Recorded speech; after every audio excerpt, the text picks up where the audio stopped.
started, and so it probably would have been about 2 years ago, I think. Maybe sort of a year and a half, but Paula's been gone a year now, so it was, Right, okay, I don't remember her. Yeah, and she sort of started it across the locality. Yeah, it's been going really, really well, and actually we've had some parents who you can really see their personal development through learning about how their children are learning through play. So it's going really well. Okay. Yeah. So, can you be more precise about that? Yeah, we have one parent who basically, she moved into the area, very isolated, no real reference as far as how to parent her child or how children learn and develop, no real sort of parenting skills. She came into the centre and we've been supporting her with all sorts of issues, but what she's also been doing is she's been doing the learning journey, and that has given her a real grounding as to sort of what stage of development her child is at now, what it is that her child is choosing to do, and maybe sort of starting to think around why it is he's choosing to take part in a particular activity. She's beginning to understand how important his choice is for his learning, because we've been able to explain to her that when children are able to choose what they want to do, that they learn better rather than us kind of steering them towards an activity. So she's really grasped that as well, which means now she's a lot more comfortable about encouraging him to follow his own interests.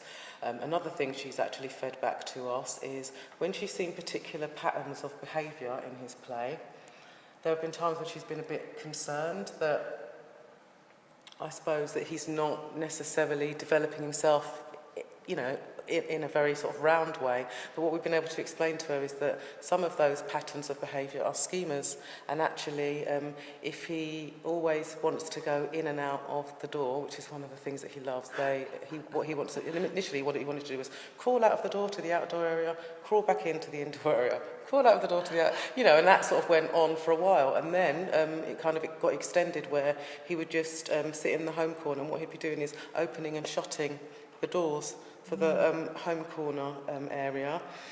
And we were able to explain to her that because that was a pattern of behaviour that we'd seen developing over a long period of time, and there are some other examples of that as well, that actually what he's doing is that's a schema that he's into, and that actually what we need to do is to try and help him to develop that, because there's a particular area that he's interested in following. He knows what he wants to learn, and actually if we can kind of encourage that by giving him lots of toys that he can open and close, and toys that he can maybe put shapes in, that type of thing, then we're encouraging the learning that he's obviously really interested in.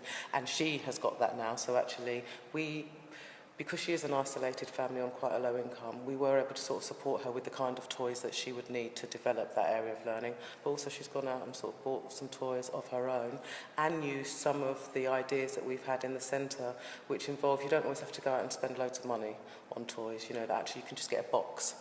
And once you've got your box and you've given him a few little sort of items, he's perfectly happy to put those things in the box, take those things out of the box, to climb into the box, that's that type of thing. So, yeah. That's a great example. Sorry, it's been really good for her confidence, because at the stage when baby was born, we weren't sure how she was going to be able to parent. So there were lots of things that we put into place, like baby massage. She's attended lots of parenting groups. She's attended an ESOL class. But as far as her relationship with her son, I think beginning to understand what he's interested in and how he's learning through play has helped her to feel a lot more confident about how she's parenting and what she's doing to support him. So, yeah. Very good example. Yeah. I wanted to ask you a bit about the staff generally, and yourself included, because one of the things we wondered when we looked at the learning journeys was whether that's just, from the staff's point of view, is it just another bit of paper they've got to fill in? Because presumably they have to do other paperwork connected with EYFS? Well, as part of our general provision, obviously we work to the early years foundation stage. So we have lots of information downstairs to support the early years foundation stage and to help parents begin to understand what it is. So there's already lots of information down there already. So that hasn't so the learning journeys haven't necessarily meant more work for us in that way. Our locality nursery teacher, she comes in and she sits with the families who want to do a learning journey, because it's really important that families know where their children are at the moment before they go on to sort of observe what their children are doing and think about how their children are developing through what they're doing. So the nursery teacher comes in, she sits down with the families and she talks to them about their child's physical development, about their child's communication and language. She just goes through each of the areas of development in the early years foundation stage, and the families feed back information to her about what it is that their child is able to do. So there is some extra work involved in the learning journeys, but to start with, it's really for the locality nursery teacher to support the families.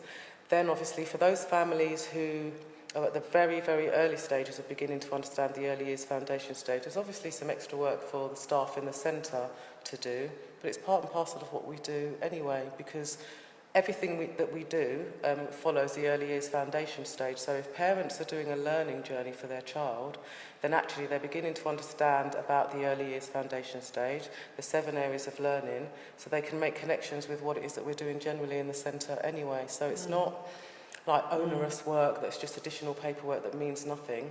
It's work that kind of underpins everything that we're doing anyway, and it means that, you know, we ask parents to complete evaluation forms to tell us what they understand about the early years foundation stage, what they understand about how important, whether play is important, what they understand about what their children are learning through play. So obviously if they're doing the learning journeys, then that's helping them develop their understanding, which is helping our kind of evaluation process as well. And, you know, on a real level, what it's actually doing is it's helping the children to develop and learn, because their parents have an understanding of how important it is for the children to play.